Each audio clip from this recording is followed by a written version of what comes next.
जिस तरह से लालू तेजस्वी को आज कोर्ट से राहत मिली है, कैसे इस बात में? देखिए, ये बिल्कुल हम लोग तो शुरू से कहते रहे हैं महागठबंधन के तमाम नेता या घटक दल की भारतीय जनता पार्टी केंद्र की सरकार जब से 2024 के मद्देनज़र इन्फोर्समेंट तमाम इन्फोर्समेंट एजेंसियों का, चाहे वो ईडी हो, सीबीआई हो, इनकम टैक्स हो, वो विपक्षियों को अपने पक्ष में नियंत्रित करने के लिए वो लगातार इसका दुरुपयोग कर लिए। कोई नई बातें, सर्वविदित बातें हैं। और हम लोग को जुडिशरी पे शुरू से हम लोगों ने कहा है कि जुडिशरी पे हम लोगों को यकीन है। न्यायपालिका जो भी फैसला करेगी वो हम उसको मानने को तैयार हैं। और आज आपने देखा कि कोर्ट ने उन्हें राहत दिया है, बेल गारंट किया है, जैसा आप लोग के माध्यम से जानकारी हो पाई है। तो हम लोग न्यायपालिका को मानने वाले लोग हैं।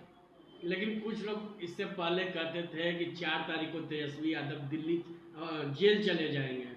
हाँ, तो वही चीज़ें हैं ना। आप देखिए ना कि ये फ़ॉरकास्टिंग करने लगे। लगता है कि जैसे कोर्ट क्या फ़ैसला देगा, इन्हें पहले से ही इस बात की जानकारी है। ये इस तरह का वो दावा करते हैं। तो देश की जुडिशरी जो है, हम लोग हमेशा उसके आदेश का हम लोगों ने सम्मान किया है।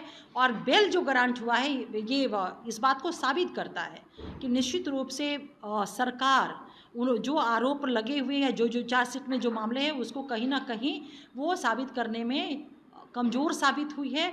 और हम लोग का ये जो स्टेटमेंट है, या हम लोग जो ये कहते हैं कि केंद्र की सरकार इन्फोर्समेंट एजेंसियों को विपक्षियों के खिलाफ कार्रवाई करने में इस्तेमाल कर रही है, इसकी पुष्टि होती है। लेकिन लेकिन जातीय जनगणना पर विरोध क्यों हो रही है? कौन विरोध कर रहा है? बीजेपी। देखिए, भारतीय जनता पार्टी विरोध नहीं करेगी तो उसको स्वीकार करेगी। उसके गर्दन में तो फांस की तरह अटका हुआ है। खुद तो कास्ट सेंसस कराया नहीं, जो कास्ट सेंसस 2021 में होना था। क्या कहा इन्होंने? कहा कि कोरोना के कारण हम नहीं करा पाए हैं। पाकिस्तान जैसा गरीब देश सेंसस करा चुका। दुनिया के 80 मुल्क जो ऐसे हैं, उन्होंने इसी कोरोना काल से को पार करते हुए सेंसस करा लिया है। भारत कहता है विश्व गुरु बनने का दावा करता है। एक चीज़ ये बताइए, आप कहते हैं कि हम 5वां विश्व में इकोनॉमी हमारी है। इस तरह से आप अपनी इकोनॉमी और विश्व गुरु बनने का दावा करेंगे कि आपने कास्ट सेंसस कराया ही नहीं। और जब बिहार में माननीय मुख्यमंत्री नीतीश कुमार जी सर्वदलीय बैठक सर्वसम्मति से लिए गए निर्णय के आलोक में बिहार में जब कास्ट सर्वे कराने का उन्होंने शुरुआत किया, तो बीजेपी किस तरह से बिहाइंड द कर्टन जाकर के यूथ फॉर इक्वालिटी नामक संस्था के माध्यम से हाई कोर्ट में पिटीशन दर्ज करवाती है ताकि ये सर्वे रुक जाए बिहार में। लेकिन हाई कोर्ट ने माननीय मुख्यमंत्री नीतीश कुमार जी की जो उनकी अवधारणा है और जिस अवधारणा के आधार पर वो काम करते रहे, बिहार को विकासशील बिहार बनाया है, न्याय के साथ सबका विकास। जब सुप्रीम ऑनरेबल हाई कोर्ट के आप वर्डिक्ट को देखेंगे, तो हाई कोर्ट ने इस बात को पुष्टि किया है कि डेवलपमेंट विथ जस्टिस की जो माननीय मुख्यमंत्री नीतीश कुमार जी की सोच है और जिस दिशा में वो काम कर रहे हैं, उसके लिए सर्वे और ये डाटा आवश्यक है।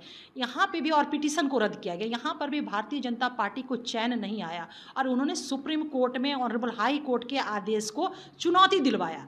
और ये कहते रहे, एक तरफ तो कहते रहे कि हम इसका स्वागत करते हैं, हम इस सर्वे के पक्ष में हैं, और दूसरी तरफ कोर्ट में जाकर के अपने लोगों के माध्यम से इसका विरोध वो करवाते रहे। और ये तब पूरे देश ने देखा भारतीय जनता पार्टी एक्सपोज कब हुई, जब सॉलिसिटर जनरल ऑफ इंडिया इस केस में, इस बिहार में हो रहे सर्वे के विरुद्ध जो पिटीशन दायर हुआ, solicitor general of India appear होते हैं झूठे और गलत हलफनामे के साथ, और दूसरे दिन फिर उस हलफनामे में वो रेक्टिफिकेशन करते हैं, उसको दुरुस्त करते हैं। तो भारतीय जनता पार्टी पूरे देश के सामने वो एक्सपोज हो चुकी है कि पिछड़े, अति पिछड़े, दलित, गरीब, महिलाओं की संख्या, शोषितों, वंचितों की संख्या सामने नहीं आए, इसके लिए वो लगातार इस दिशा में प्रयास। एक तो कास्ट सेंसस कराया नहीं, दूसरा जब बिहार में हो रहा था तो उसको रुकवाने का दम भर प्रयास किया, मुंह की खानी पड़ी। और जो मुंह का खाता है, मुंह के बल जो गिरता है, आप क्या उम्मीद करते हैं कि इसका स्वागत वो करेंगे? क्योंकि उनकी नीतियों के विरुद्ध है। वो नहीं चाहते हैं कि इन तमाम तबकों के लिए उनके अनुपात में उनका आर्थिक और सामाजिक और राजनीतिक विकास हो सके। तो वो निगेटिव बोलेंगे, ये अप्रत्याशित ये बातें नहीं हैं। कल जेपी नड्डा बिहार आ रहा है। जी, इससे पहले अमित शाह है, अब जेपी नड्डा आ रहा है, वो क्या करेंगे? अब ये तो वो जाने, हो सकता है फिर ललकारेंगे, जैसे एक बार ललकारा था उन्होंने, लोकतंत्र की हत्या करने के लिए आह्वान किया था, ये कहा था कि पूरे देश से जितनी क्षेत्रीय पार्टियां हैं उनका खात्मा कर दिया जाएगा, उन्हें ख़त्म कर दिया जाएगा, दैट मीन्स कि डेमोक्रेसी को ख़त्म कर दिया जाएगा। हो सकता है कि फिर इसी तरह का कोई दम्भ और अहंकार भर के जाए, लेकिन ये बिहार की धरती है, चाणक्य की धरती है, उनके इसी दम्भ और अहंकार को माननीय मुख्यमंत्री नीतीश कुमार जी ने 2022 में महागठबंधन में शामिल होकर के उनके मुंह के बल उन्हें गिराया था। और अगर बिहार, देखिए बिहार तो उनके लिए एक बहुत बड़ी चुनौती है।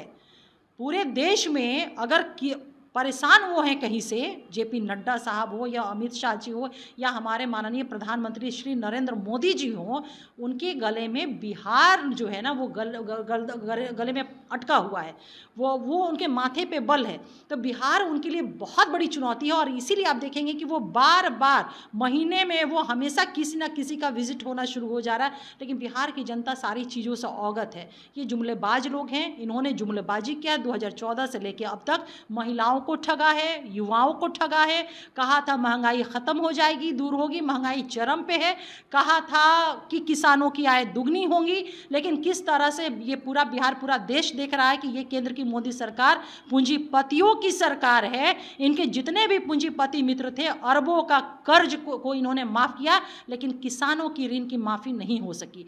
ये पैसे माफ़ उन्होंने किसका किया? जो गरीब भारतीय किसान है, मजदूर है, उनके जो उन्होंने टैक्स के रूप में पैसा केंद्र सरकार को दिया था अपने राष्ट्र के निर्माण के लिए, देश के निर्माण के लिए, समाज के निर्माण के लिए, उस पैसे को इन्होंने अपने पूंजीपति मित्रों का ऋण माफ़ी में लगाया।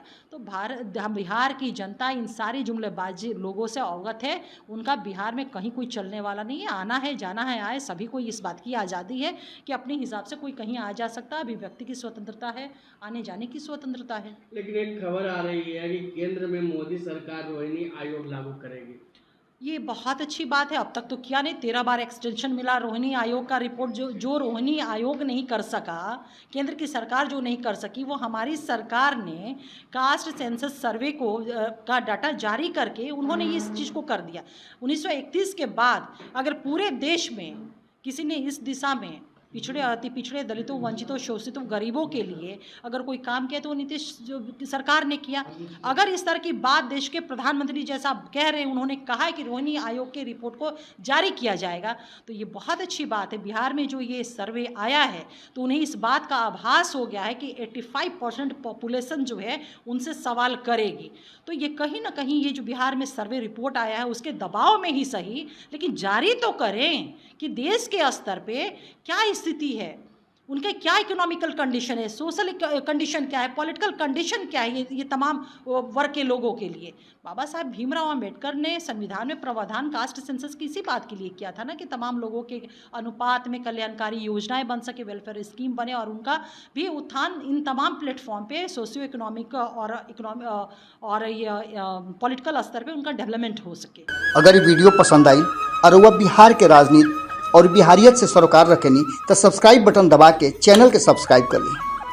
ओजे एगो घंटी बा, ओकरा बटन दबा देला से कुल सटीक और मारक खबर रुआ मुफ्त में मिल जाई।